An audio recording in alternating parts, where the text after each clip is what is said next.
Hello everyone. Today we will learn about separating the components of a mixture. We have learned that most of the natural substances are not chemically pure. Different methods of separation are used to get individual components from a mixture. Separation makes it possible to study and use the individual components of a mixture. Now, we know that heterogeneous mixtures can be separated into their respective constituents by simple physical methods like handpicking, sieving, and filtration that we use in our day-to-day life. But sometimes special techniques have to be used for the separation of the components of a mixture. Some are evaporation, centrifugation, decantation, sublimation, chromatography, distillation, and fractional distillation. Let's study about them. So let's first study about evaporation. Evaporation works on the principle or is based on the evaporation of the liquid component in a soluble solid liquid mixture. The technique used here is the mixture is heated such that the liquid component evaporates and the solid remains behind. Here you can see that we have taken ink in the watch glass. Now it won't be heated directly. It will be kept above a beaker which contains water. So we here observe that the ink is a mixture of dye in water. Thus we can separate the volatile component, that is solvent, from its non-volatile solute by the method of evaporation.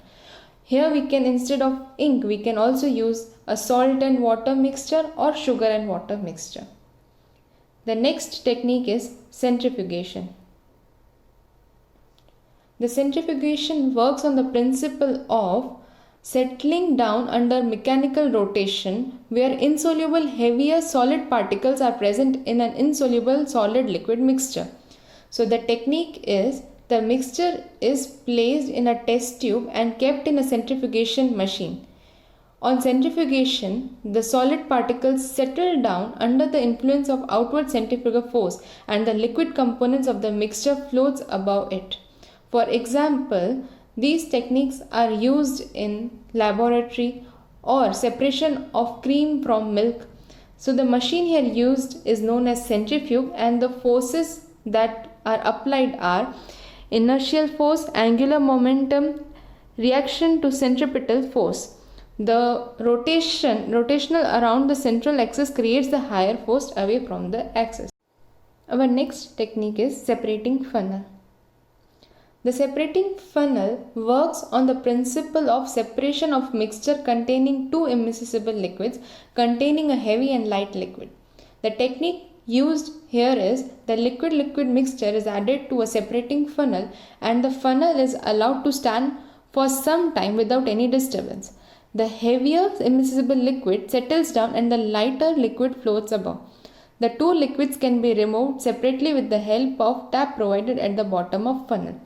Here you can see that we have taken kerosene oil and water mixture. The kerosene oil mixture is heavier than water, so water will settle down. Now we can on the tap and collect water and separate the kerosene oil from the mixture. Our next technique is sublimation. This process is based on the sublimable and non-sublimable nature of solids.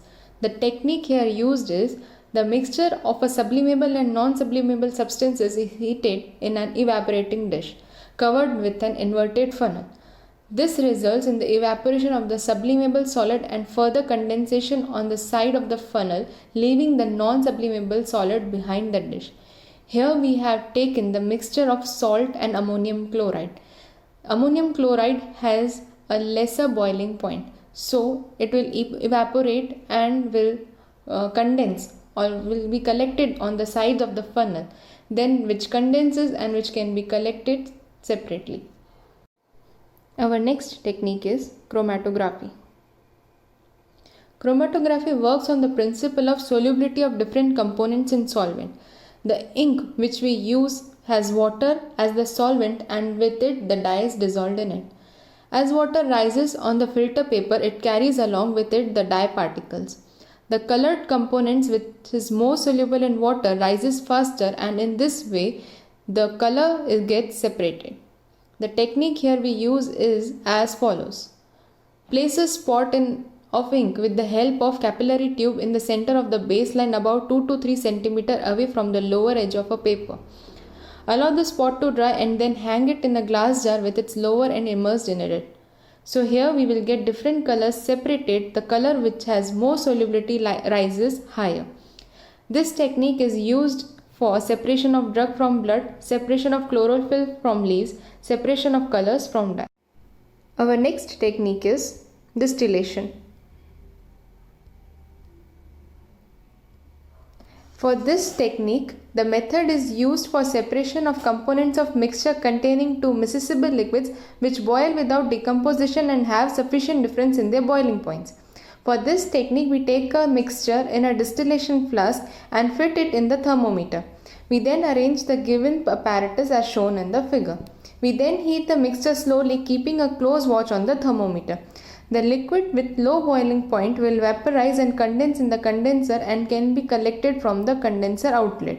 The liquid with higher boiling point will be left behind the distillation flask. For this technique, we use acetone and water mixture.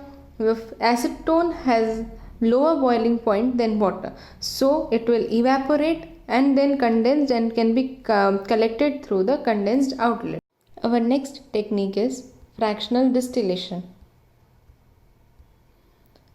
This method is used for separation of mixtures containing two miscible liquids for which the difference in their boiling point is less than 25 Kelvin. In this technique, the mixture is kept in distillation flask attached with fractionating column having glass beads. The flask is then carefully heated. The mixture first evaporates and later condenses. The glass beads present in the fractional column provide a larger surface area for the vapors to cool down. This technique is used to separate mixtures made up of two miscible liquids with a difference in their boiling points less than 25 Kelvin.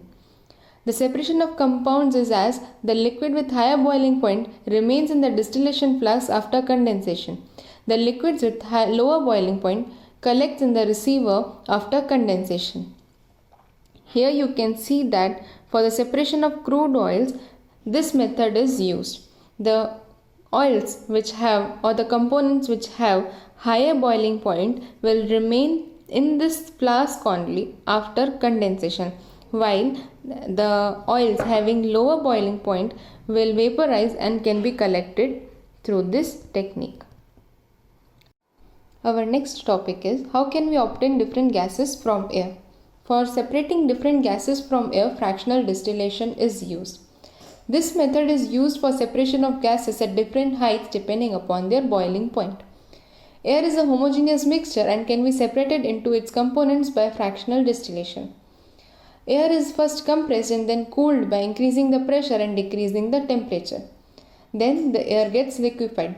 Then this liquid air is allowed to warm up slowly in the fractional distillation column. The gases get separated at different heights depending upon their boiling point. So now if we want oxygen gas from air, we have to separate out all the other gases present in the air. The air is compressed by increasing the pressure and then it is cooled by decreasing the temperature to get liquefied air. The liquid air is allowed to warm up slowly in fractional distillation column, where gases get separated at different heights depending upon their boiling point. So if you want oxygen, the boiling point of oxygen is minus 183 degrees Celsius. So it will get first distillized, or we can obtain this gas first. Then it is argon, which is minus 186 degrees Celsius. Then nitrogen at 196 degrees Celsius. Our next topic is how can we obtain pure copper sulfate from impure sample. For this, crystallization is used. Now what is crystallization? Crystallization is a process of formation of crystals from a hot saturated solution by cooling. This method is based on the difference in the solubilities of solids in liquid. This method involves dissolving the mixture completely in the water and heating this mixture.